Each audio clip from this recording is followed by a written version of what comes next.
इस वीडियो में हम लोग लेके चल रहे हैं atom as a magnetic dipole and another very important topic bar magnet as an equivalent solenoid. Atom as a magnetic dipole 2 marks में आता है और ये 3 मार्क्स में आता है। तो पहले लेके चल रहे हैं हम लोग atom as a magnetic dipole. तो डायपोल आपको पता है m equals to capital M dipole moment means capital M equals to small m into 2L और dipole when equal and opposite poles separated by very small distance।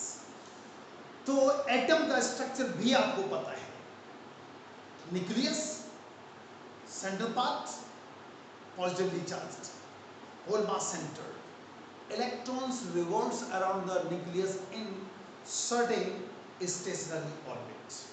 So like this, if suppose is an electron and is rotated clockwise, current will be anti-clockwise, it's anti-clockwise, okay। now तो front आपको दिखेगा north, back दिखेगा south, बन गया dipole. और dipole moment आपको पता है direction from south to north. Now तो as you know that current loop as a magnetic dipole m equals to ia, m equals to ia, वैसे तो NIA होता है ना, n equals to 1 है, so it is IA। इसको change करना है, Q by T होता है E by T कर दिया, इलेक्ट्रॉन है पाई आर स्क्वायर। और आपको पता है omega equals to 2 pi upon T होता है, तो T हो जाएगा 2 pi by omega.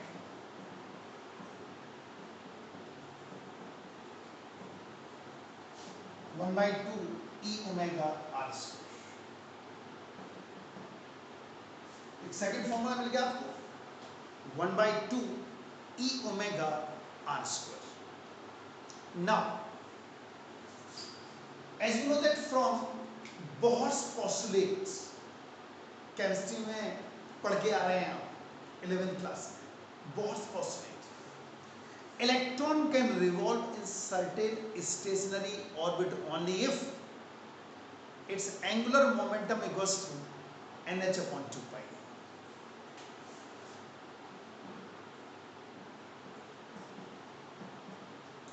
n angular momentum है और आपको पता है angular momentum linear momentum into perpendicular distance, mvr।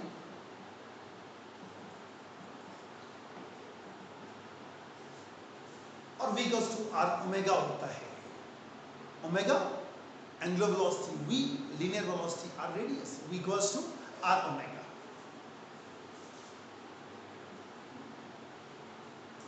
mv v क्या लिखते हैं हम लोग, अब r ओमेगा लिखेंगे, क्या आ जाएगा r स्क्वायर ओमेगा।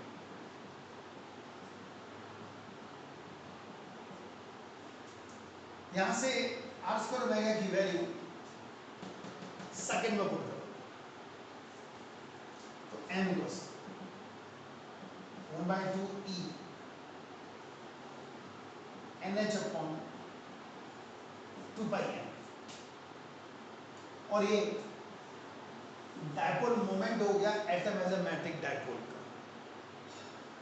अगर हमें बोहर्स मैग्नेटॉन कैलकुलेट करना हो, Bohr's magneton means atomic dipole moment, तो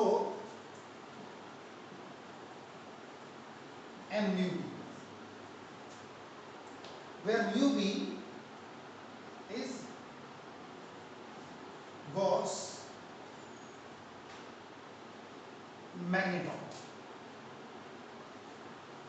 mu b Gauss मैग्नेटॉन। और इसकी वैल्यू अगर यहाँ पर देखें आप तो किसकी ये लिखा गया है EH अपॉन 4 पाई n की जगह। अगर नॉन वैल्यूज पुट कर दी जाए electronic charge, Planck's constant, mass of the electron solve करके जब आएगा तो वैल्यू होगी 9.27 -24 ampere metre square. 9.27 into 10⁻⁻24 ampere metre square. Clear? तो हम लोगों ने डिस्कस किया यहाँ पर atom as a magnetic dipole. Electron अगर क्लॉकवाइज हैं तो करंट एंटी क्लॉकवाइज होगी, तो फ्रंट नॉर्थ बैक साउथ बनेगा, डायपोल बन गया तो डायपोल मूवमेंट की डायरेक्शन आ गई। और current loop as a magnetic dipole से हमने M=IA निकाल लिया। I Q/T होता है तो E/T हो गया, एरिया πr², और T को चेंज कर दिया 2π/ω। सॉल्व किया तो मिला 1/2 E⍵r²। ये एक और फॉर्मूला मिल गया आपको मैग्नेटिक डायपोल मोमेंट का। अब यहाँ पर हम लोग बोह्रस मैग्नेटॉन निकालना चाह रहे हैं तो बोह्र पोस्टुलेट यूज करना पड़ेगा। और बोह्र पोस्टुलेट क्या है? बोह्र पोस्टुलेट है electron can revolve in certain stationary orbit only if it's angular momentum equals to nh/2π। Electron can revolve in certain stationary orbit only if its angular momentum equals to nh/2π. So L angular momentum है, linear momentum into perpendicular distance and VR, और V equals to r omega. यहाँ से अगर हम लोग r² omega की value निकालते हैं क्या मिलेगा? nh/2π। और ये वैल्यू सेकेंड इक्वेशन में डाला। ये आ गया magnetic dipole moment of atom as a magnetic dipole. Bohr's magneton की बात करें तो N�μb बनेगा, where μb is the Bohr's magneton. It is also known as atomic dipole moment. Value put करेंगे नॉन वैल्यूज तो मिलेगा 9.27 10⁻⁻24 ampere metre square is the numerical value of Bohr's magneton. Okay, और अब लेके चल रहे हैं 3 नंबर का question, that is bar magnet as an equivalent solenoid. अब ये केस तो एक सोलेनॉइड लेके चल रहे हैं हम लोग,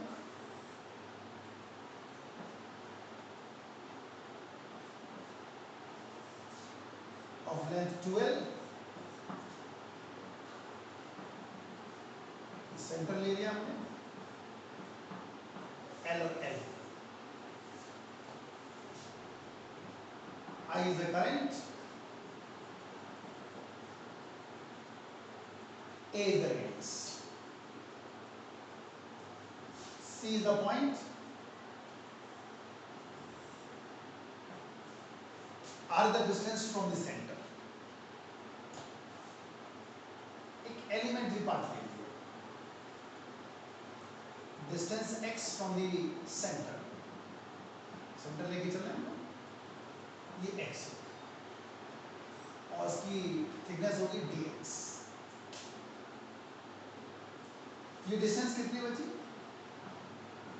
r - x। ओके, और अब इसको कंपेयर कर रहे हैं हम लोग। बायो-सावर्ट लॉ की एक एप्लीकेशन थी, mag field due to coil carrying current at the axis। दिखा देते हैं आपको इस तरह था।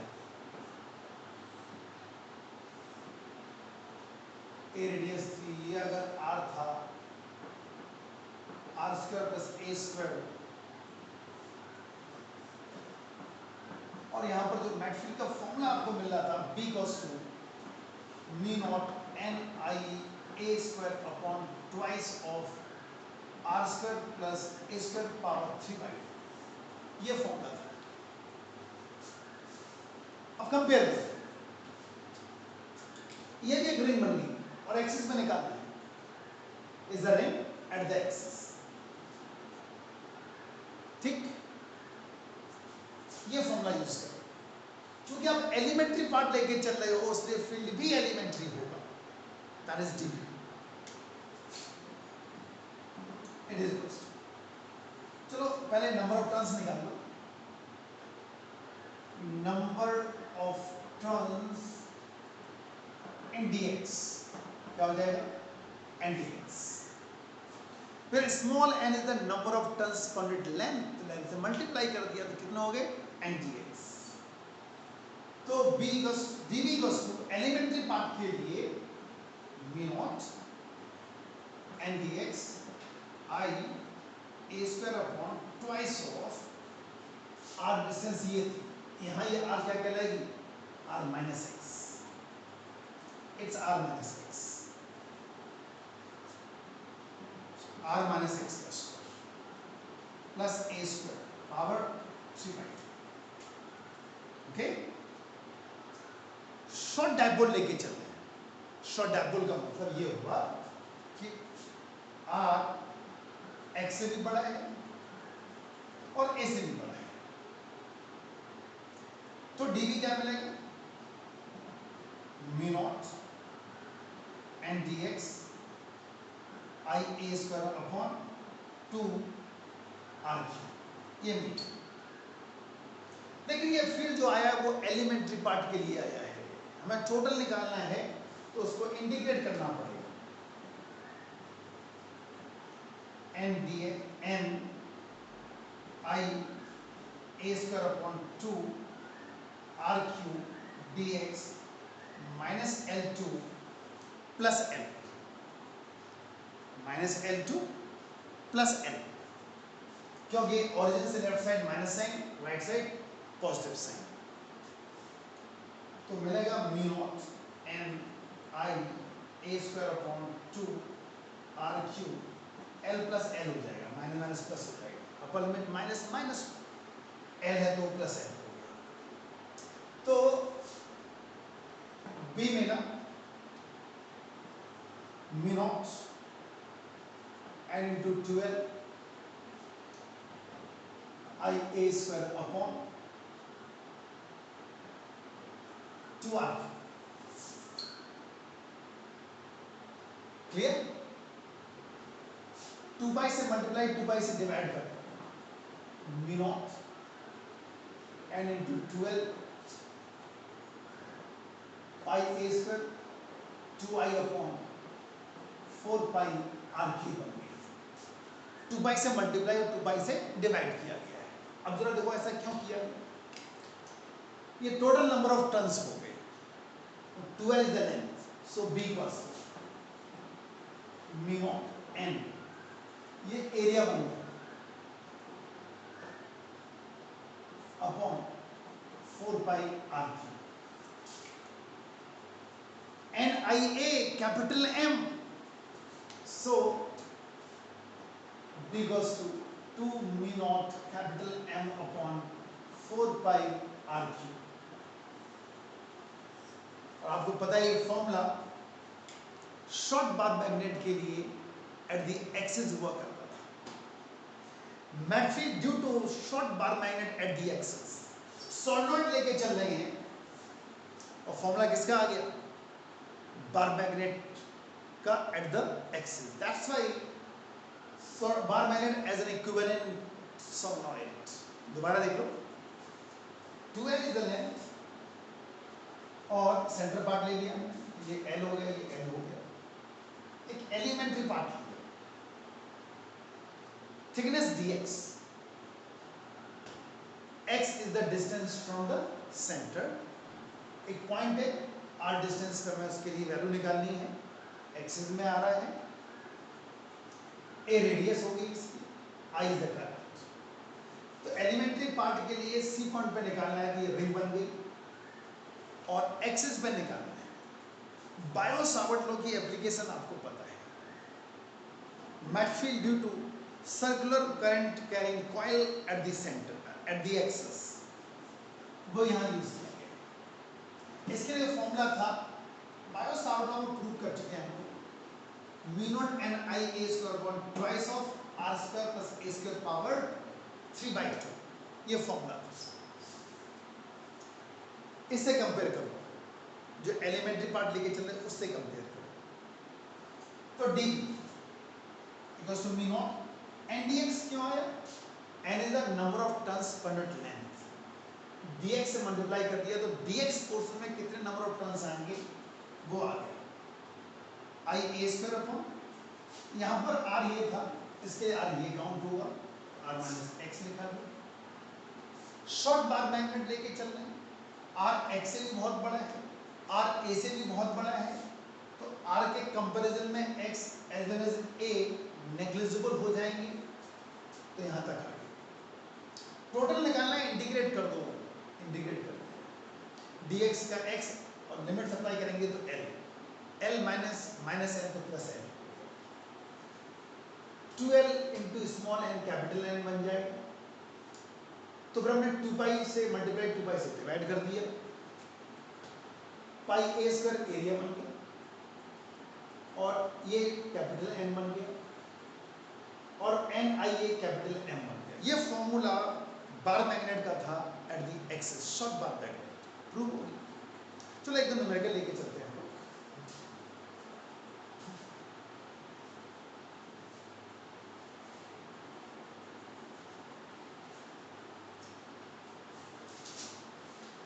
तो देखें numerical,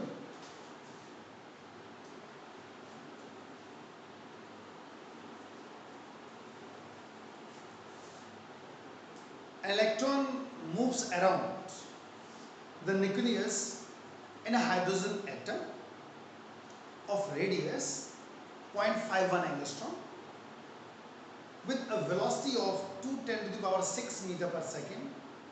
Calculate the following: the equivalent current due to orbital motion of electron. Second part, magnetic field produced at the center of the nucleus. Third part, the magnetic moment associated with the electron.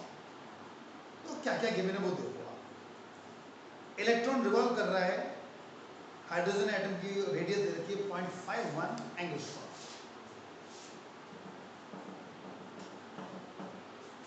Are given, okay, velocity given है 210 to the power 6 meter per second,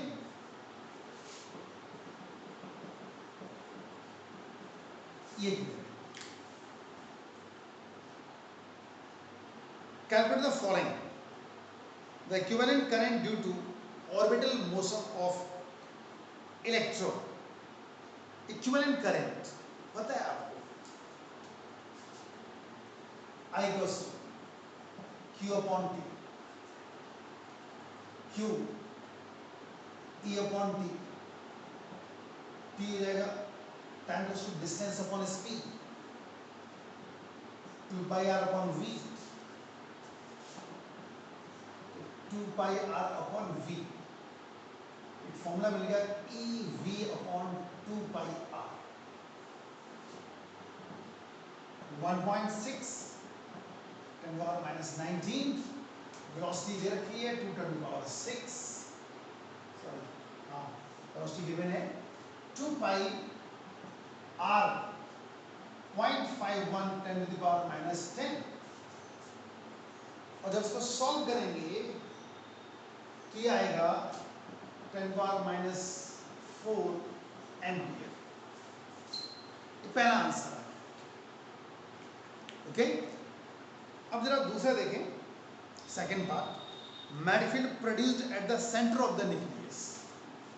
पता है Biot Savart law की application से,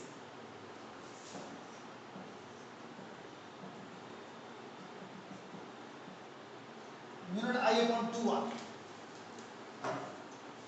mu आई upon 2r,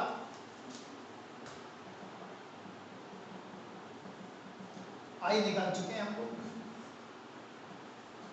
r 0.51 angstrom, solve करेंगे तो 1.23 Tesla आ गया। और अब third part, the magnetic moment associated with this nucleus,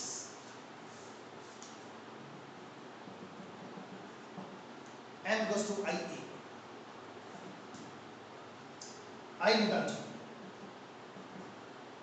area हम लोग पाई आर स्क्वायर से निकालेंगे, आर हमें पता है 0.51 10⁻10 का स्क्वायर। इसको सॉल्व करेंगे तो m मिलेगा 2.16